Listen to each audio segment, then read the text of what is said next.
Well, good morning, SECC family. It is again Dark 30 in the morning, and we're bringing you a little bit of reading from Exodus chapters 33 and 34. Stick around.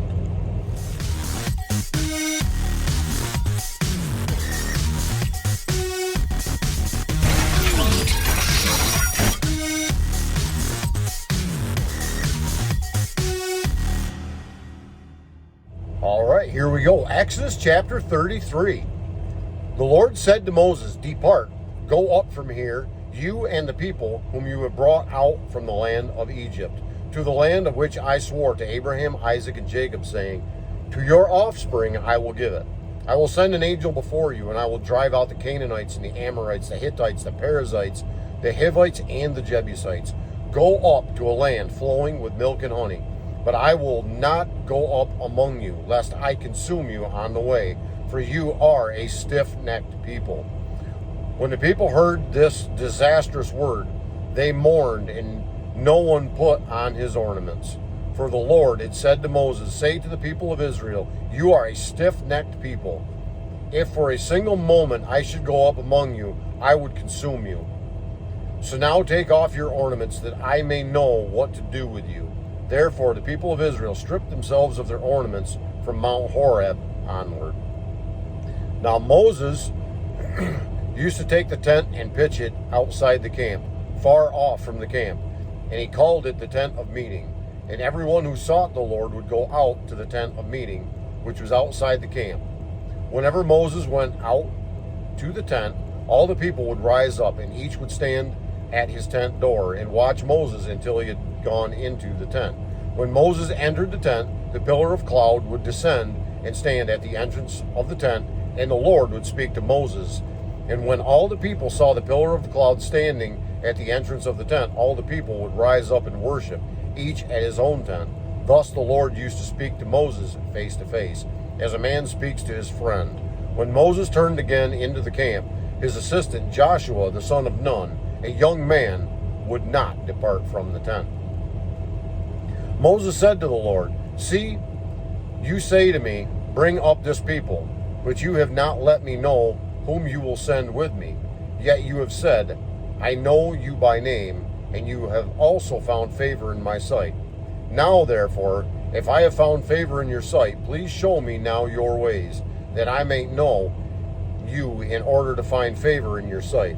Consider too that this nation is your people." And he said, "My presence will go with you, and will give you rest." And he said to him, "If your presence will not go with me, do not bring us up from here. For how shall it be known that I have found favor in your sight, I and your people? Is it not in your going with us, so that we are distinct, I and your people, from every other people on the face of the earth?" And the Lord said to Moses, "This very thing that you have spoken I will do, for you have found favor in my sight, and I know you by name." Moses said, "Please show me your glory." And he said, "I will make all my goodness pass before you, and will proclaim before you my name, the Lord. And I will be gracious to whom I will be gracious, and I will show mercy on whom I will show mercy. But," he said, "you cannot see my face, for man shall not see me and live." And the Lord said, "Behold, there is a place by me where you shall stand on the rock.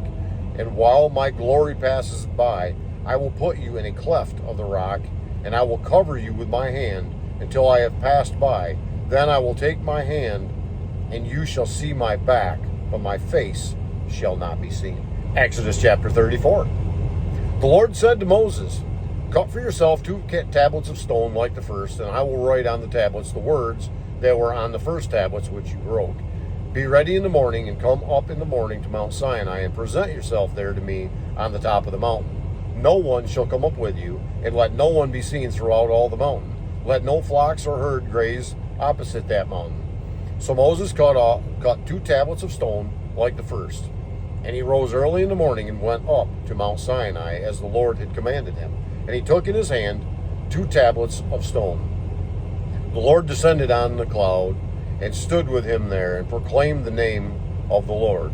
The Lord passed before him and proclaimed, the Lord, a God merciful and gracious, slow to anger, and abounding in steadfast love and faithfulness, keeping steadfast love for thousands, forgiving iniquity and transgression and sin, but who will by no means clear the guilty, visiting the iniquity of the fathers on the children and the children's children to the third and fourth generations. And Moses quickly bowed his head toward the earth and worshipped. And he said, If now I have found favor in your sight, O Lord, please let the Lord go in the midst of us, for it is a stiff-necked people, and pardon our iniquity and our sin, and take us for your inheritance.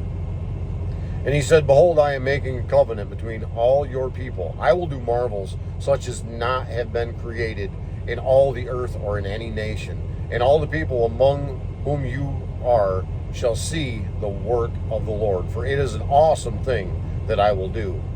Observe what I command you this day. Behold, I will drive out before you the Amorites, the Canaanites, the Hittites, the Perizzites, the Hivites, and the Jebusites. Take care lest you make a covenant with the inhabitants of the land to which you go, lest it become a snare in your midst. You shall tear down their altars and break their pillars, and cut down their Asherim. For you shall worship no other God, for the Lord, whose name is jealous, is a jealous God.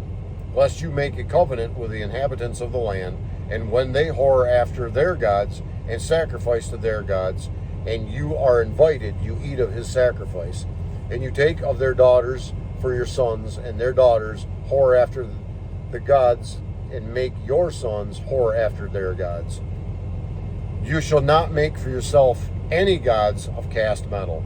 You shall keep the feast of unleavened bread 7 days. You shall eat the unleavened bread, as I commanded you at the time appointed in the month Abib.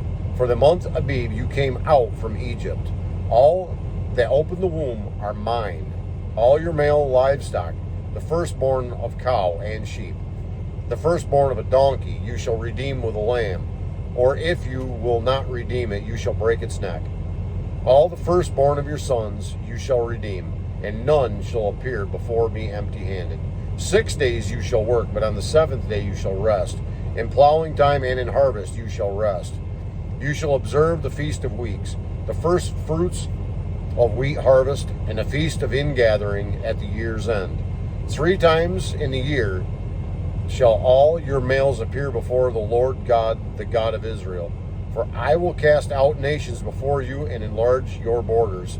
No one shall covet your land when you go up to appear before the Lord your God 3 times in the year.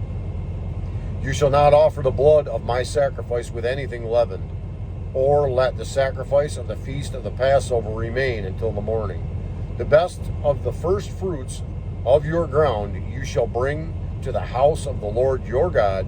You shall not boil a young goat in its mother's milk. And the Lord said to Moses, Write these words, for in accordance with these words I have made a covenant with you and with Israel. So he was there with the Lord 40 days and 40 nights. He neither ate bread nor drank water, and he wrote on the tablets the words of the covenant, the 10 Commandments. When Moses came down from Mount Sinai with the 2 tablets of the testimony in his hand, as he came down from the mountain, Moses did not know that the skin of his face shone, because he had been talking with God. Aaron and all the people of Israel saw Moses, and behold, the skin of his face shone, and they were afraid to come near him. But Moses called to them, and Aaron and all the leaders of the congregation returned to him, and Moses talked with them. Afterward, all the people of Israel came near, and he commanded them all that the Lord had spoken with him in Mount Sinai. And when Moses had finished speaking with them, he put a veil over his face. Whenever Moses went in before the Lord to speak with him, he would remove the veil until he came out. And when he came out and told the people of Israel what he was commanded, the people of Israel would see the face of Moses, that the skin of Moses' face was shining. And Moses would put the veil over his face again until he went in to speak with him. That concludes our reading of Exodus chapters 33 and 34. God willing, we will be back again with 2 more chapters tomorrow as we continue our journey through the Bible, the ESV version, from Genesis all the way through Revelation, 2 to 3 chapters a day. And until we get together again, I would ask that the Lord would richly bless you. Yes, you. Have a great day.